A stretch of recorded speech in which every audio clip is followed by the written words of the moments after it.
as Scott mentioned earlier, we're kicking off the Advent season.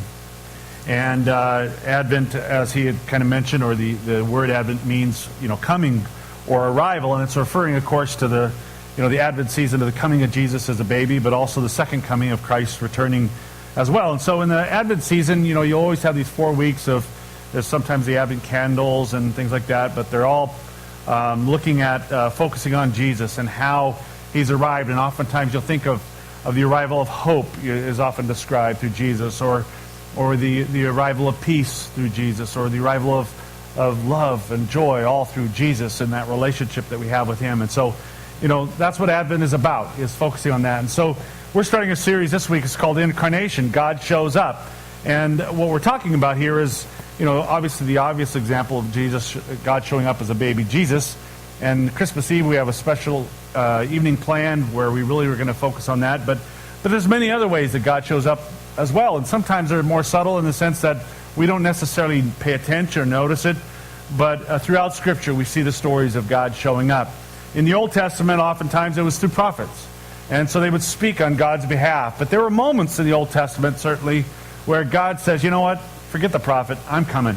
And I'm going to just show up myself in miraculous and divine ways. And we're going to look at some of those. We're not in any way going to capture all of them, but there are ways in which we can kind of see how he does show up in those moments. So the question, of course, for us to consider, it's, historically you can look at that and see, but how does God show up in my own life? How is his presence in my life? Where do I see God in my life, in the daily life? And how does that impact me, of course, when I'm realizing God's presence is in my life and God is working and through my life and leading me along the way. And so in today's incarnation, if you will, that we're describing, we're talking about it in the context of fire and fear, where God is both dramatic and in both the dramatic and also in the desperate. And so turn with me, if you would, to 1 Kings 18. And it's page 556. I'm going to give you a heads up. I didn't do a PowerPoint today, but one of the reasons is I wanted us to open a Bible. And you might have a smartphone with it. That's fine too. But there is something nice about a Bible as well. And it's important for us to get it. We're gonna jump through a couple chapters. So we're going to move along fast. But we want to be able to take the time at looking at these things. And in this particular story, there is a mixture that's going on of both fire and fear, and both dramatic and desperate. And we're going to take a look at that. Now, to kind of set it up, understanding is that, God had set up, first it was just God through the patriarchs, and then there was God through the prophets and stuff. And then God, they wanted kings. And so God established kings. And first of all was Saul, and then there was a story of David, if you follow on the Bible. And then there's a story of Solomon.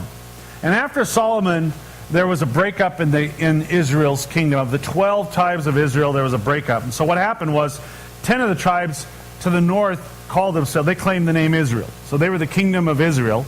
And then 2 tribes to the south were the kingdom of Judah. And each one of them had kings in them as they went on. So 1 Kings 18 is a story that occurs under the rule of Israel's king Ahab. Now, so far there had been 8 kings in the kingdom of Israel. All of them disobeyed God and worshipped idols. Of those 8 kings, Ahab was the worst. 1 Kings 16, as we're kind of going, verse 29 through 30 says this: In the 38th year of Asa, king of Judah, Ahab, son of Omri, became king of Israel, and he reigned in Samaria over Israel 22 years. Ahab, son of Omri, did more evil in the eyes of the Lord than in any of those before him. So that's kind of the context of what's going on in the countryside as we take a look at this story. Ahab had married a pagan woman by the name of Jezebel, who promoted idol worship. If Disney were to make a movie on this, she would be the evil queen, Jezebel. She worshipped the god Baal and the goddess Asherah. And Baal was a god of harvest, and Asherah was of fertility, and so they worshipped these gods, and believing Baal controlled the weather, and so if there was a harvest going on, Baal was the one that they would go to worship. And King Ahab got a part of that. He became a part of that, and of course, Israel was not supposed to worship any other god than the God of Judah, but that's what was happening. And Jezebel hated the God of Israel so much that she went off and tried to kill every prophet that was a prophet of Israel's God, the God of Judah. And so she was going around, and she created her own false prophets, so she became much more powerful in the process. Because of this disobedience, however, Ahab, there became a drought or a famine in the land. In chapter 17, 1 and 2, it says, Now Elijah, he's a prophet of Tishbite, from Tishbe in Gilead, said to Ahab, As the Lord, the God of Israel lives, whom I serve, there will be neither dew nor rain in the next few years except my word. In other words, he came up to him and said, Look, because of your disobedience, there's going to be a famine in the land. There's not going to be any rain, any dew. You're going to, the crops are not going to grow and stuff, and it's not going to change until I say it changes. Not because Elijah was saying he had that power, but he was speaking for God, that it's not going to change until God decrees that it's going to change. Obviously, Ahab and Elijah were not BFFs, I mean, they didn't hang out together, and in fact, this really infuriated both Ahab and Jezebel. And so God, if you read through as we're coming up to where we're going to look, God actually sent Elijah off into hiding to protect him from Ahab. And Ahab spent the whole time throughout this to try to find Elijah because of the curse that was on them because of his words, and he wanted to kill him as a punishment, if you will. So here we kind of come to 1 Kings 18, and we pick up the story as we see about God showing up in this particular story. And so starting at verse 1 excuse me, of 1 Kings 18, it says this: After a long time, in the third year, the word of the Lord came to Elijah. Go and when they say the word, God spoke to Elijah basically. Go and present yourself to Ahab, and I will send rain on the land. So Elijah went to present himself to Ahab. So Elijah heads out, and some of it I'm paraphrasing through just to kind of move through the story because we have a lot to cover. But so Elijah heads out in that particular story, and as he's heading out, he comes up to a guy named Obadiah. And this is not the guy who wrote one of the books of the Bible. This is just, he's a servant in the king's palace. In fact, he says he's in charge of the palace. But he was a God-fearing person. So a lot of Israel, of course, wasn't. The king wasn't.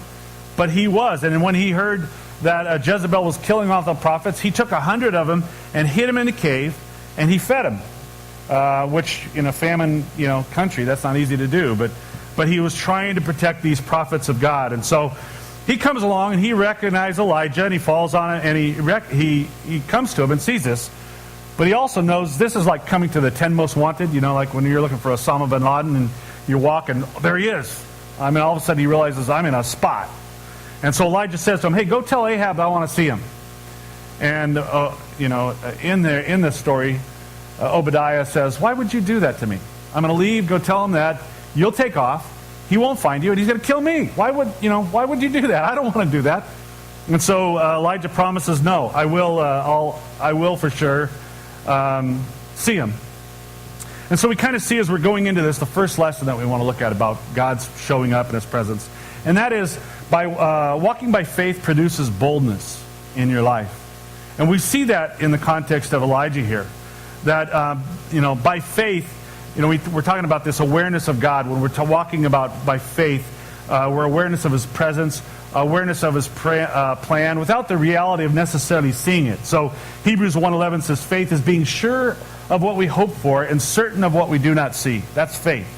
And so Elijah has this tremendous faith that's being demonstrated, and it creates this extreme boldness because he walks right into Ahab's presence without fearing of death. He knows Ahab's saying, man, if I find him, I'm going to kill him. But he heads right in there all by himself, walks into his presence. He's confident because he knows he's in God's hands, and so therefore he speaks with confidence. And so then we pick up the story now then in verse 16 of this particular story here. So it says in verse 16, so Obadiah went to meet Ahab and told him, and Ahab went to meet Elijah. And when he saw Elijah, he said to him, is that you troubler of Israel? Now what Ahab was saying is that he's calling him a troubler of Israel because Ahab believes you have offended the god Baal by what you had proclaimed, and therefore this famine is a result of Baal being angry. He's the one who would produce harvest and all that, and so we're not seeing it. Instead of connecting that with God, he's saying, no, Baal's angry because you went out and you made that proclamation. And so that's why he knew, I need to rectify this because Baal will never be happy until I take care of him. And that's his attitude. But Elijah knew that God sent him to convert Israel's sin. And so this is what Elijah says then in verse 18, going on. I've not made trouble for Israel, Elijah replied, but you and your father's family have. You have abandoned the Lord's commands and have followed the Baals. They're a family, Baal, Asherah, and the Baals. So summon the people from all over Israel and meet me on Mount Carmel, and bring the 450 prophets of Baal and the 400 prophets of Asherah who eat at Jezebel's table. So Ahab sent word throughout all Israel and assembled the prophets on Mount Carmel. Elijah went before the people and said, how long will you waver between two opinions? If the Lord is God, follow him. If Baal is God, follow him. But the people said nothing. So what do we see in this boldness here? First of all, Elijah's confronting Ahab's sin. And he says that's an offense to God. And he's coming right out and speaking truth in that situation. The 850 false prophets that you have is an offense to God. And Elijah even speaking to the people when he says, who are you going to follow? And they say nothing. That's an offense to God that you would not even reply and say we will follow God.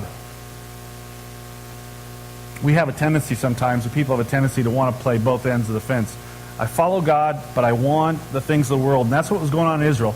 They understand the God, they know the stories. We want to say we're in God's camp, but the selfish pleasures of the gods of Baal and Asherah and all these things of the world, we're drawn to that as well. And so we want a little of both worlds. They want to, they're trying to be able to dabble in both. And Elijah says you can't. Either you follow God or you don't. You cannot try to be able to do both. And so he speaks boldly into that situation. And then he proposes this contest between gods. Winner take all is what basically Elijah is proposing. And so verse 22, he says this. Then Elijah said to them, I am the only one of God's prophets left, but Baal has 450 prophets.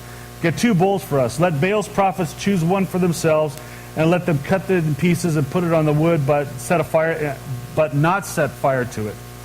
I will prepare the other bull and put it on wood, but not set fire to it.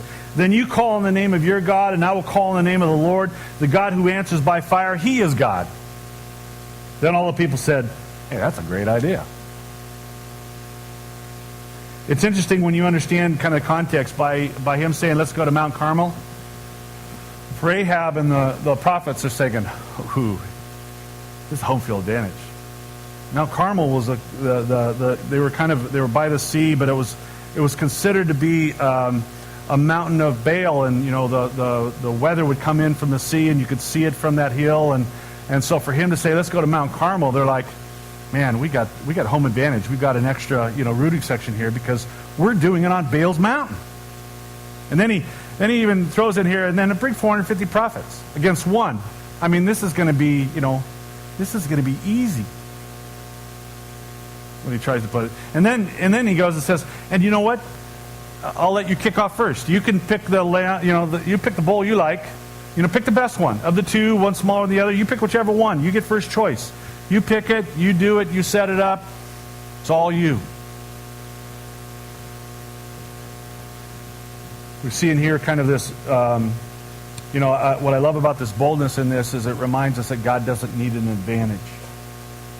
So often I've heard, and I've been guilty of myself. He said, well, what are they teaching at school? Evolution, or they're teaching, about, or other religions are coming in. I've had people come up to me, and I know they says, well, I'm investigating Buddhism. And then, but they're also coming and talking about it, and we kind of panic because we're thinking, oh man, I need to make sure you understand and get God's word in there, before we lose them to being a Buddhist. You know what I learned to do? Is say, study it. Go study Buddhism. Study whatever you want. Because I know all of that's empty, but also study Christianity. Also study what it means to follow Jesus Christ. Believing strongly that I know that the truth is on our side. And that's the attitude that Elijah has here. He says, you go ahead and get it all set up, because of the 2, I'm not worried about Baal doing anything here. So he has this confidence. Now, let's face it, that's pretty gutsy to try to set up something like that.